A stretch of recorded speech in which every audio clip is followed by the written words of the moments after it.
Hospital में लगाने की बात हो, उस पर भी हम काम कर रहे हैं, जिससे कि जो लिक्विड मेडिकल ऑक्सीजन है उसको कम करें हम, और ऐसी तैयारी हम कर रहे हैं। Thank you.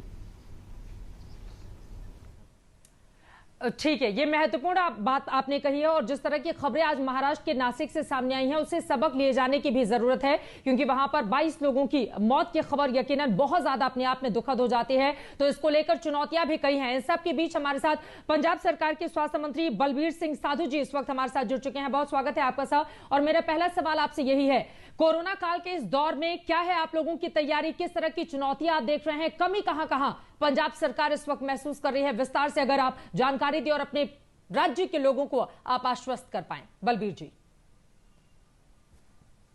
ऐसे मैडम के हमारे जो कोरोना का काफी प्रकोप है वहाँ पंजाब में भी है, और जो जुगल स्ट्रेन आने के बाद काफी हमारे इसमें इजाफा भी हुआ है, और काफी हमारी डेथ्स भी हुई हैं। ऐसी बात नहीं कि हम इस चीज से डरते नहीं कि हम सच बोलना ठीक है कि जो कोमोर्बिडिटी है उसके कारण हमारे पंजाब में डेथ भी ज़्यादा हुई है।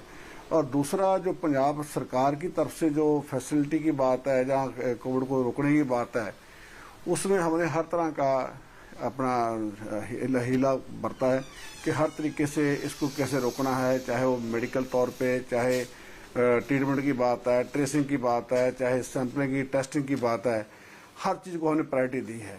लेकिन फिर भी जो हमारे माइग्रेंट्स जो बाहर से लोग ट्रैवल करके आ रहे हैं, क्योंकि हमारा पंजाब का एक रीजन है दोआबा, उसमें बहुत सारे लोग यूरोप में हैं, बहुत सारे यूएसए में हैं, बहुत सारे कनाडा में हैं, और कंट्रियों में भी हैं, और प्लस बहुत सारे लोग हमारे पूरे इंडिया में, चाहे आईटी इंडस्ट्री की बात हो, चाहे ट्रांसपोर्ट की बात हो, जहाँ बम्बे में हैं, जहाँ पूना में है, जहाँ बंगलौर में है, वो भी बहुत सारे लोग वापस पंजाब में आ रहे हैं।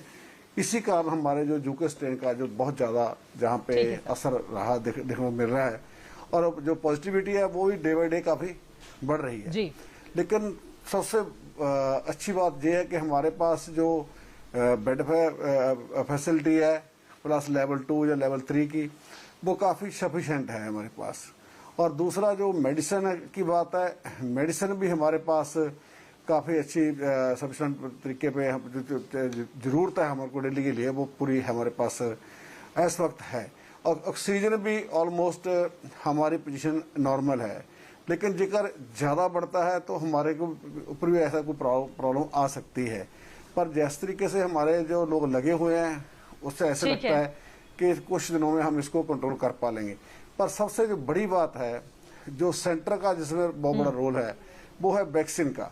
वैक्सीन जो हमारे जिस तरीके से हमने अपना इंफ्रास्ट्रक्चर खड़ा किया था, और प्लस मैन पावर हमने बहुत अच्छे तरीके से टैकल की थी, लेकिन आज हमारे पास वैक्सीन की शॉर्टेज है।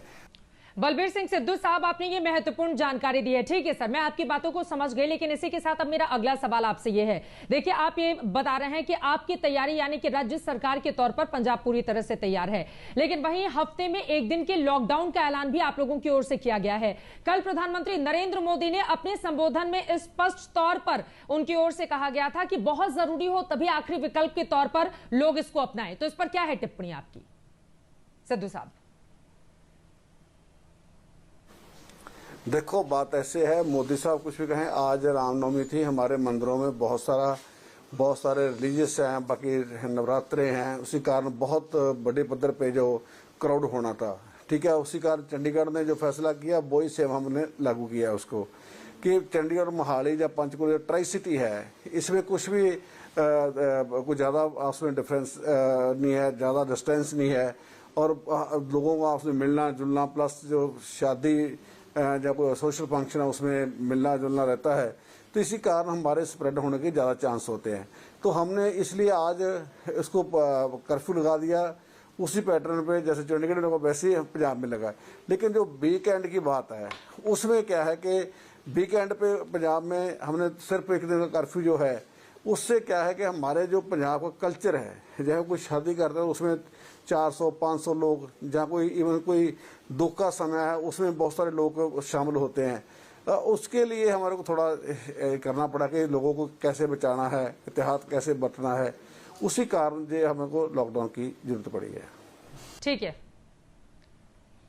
ठीक है सर, एक छोटे से ब्रेक के लिए हमें रुकना पड़ा है। महत्वपूर्ण जानकारी आपकी ओर से दी गई है। राज्य सरकारों की ये इस वक्त में जब कोरोना संक्रमण का दायरा लगातार बढ़ता हुआ चला जा रहा है, ऐसे में बहुत ज्यादा जरूरी हो कि बहुत अग्रेसिव होकर कोरोना से लड़ने के तमाम एहतियाती उपाय अपनाए जाएं। और इसी वजह से अलग अलग राज्यों के स्वास्थ्य मंत्रियों के जरिए हम जान रहे हैं कि आखिर उनके राज्य में कोरोना से लड़ने की क्या है तैयारी। और इसके अलावा 18+ यानी कि 18 साल से ऊपर लोगों को वैक्सीनेशन दिए जाने की जो अब तैयारी करनी है, 1 मई से जो वैक्सीन दिए जाना है उसको लेकर लोगों को क्या करना होगा, इसके बारे में हम उनसे जानकारी ले रहे हैं। झारखंड भी आपको लिए चलेंगे। बन्ना गुप्ता जी, झारखंड के स्वास्थ्य मंत्री, भी इस वक्त हमारे साथ मौजूद हैं। एक बहुत छोटे से ब्रेक के बाद हम फौरन लौटेंगे, लेकिन याद रखें अपने घर से अगर आप बाहर निकलते हैं, बहुत जरूरी हो तभी बाहर जाएं, सोशल डिस्टेंसिंग का पालन करें, मास्क जरूर लगाएं। ब्रेक के बाद फौरन लौट रहे हैं, आप देखते रहिए आज तक।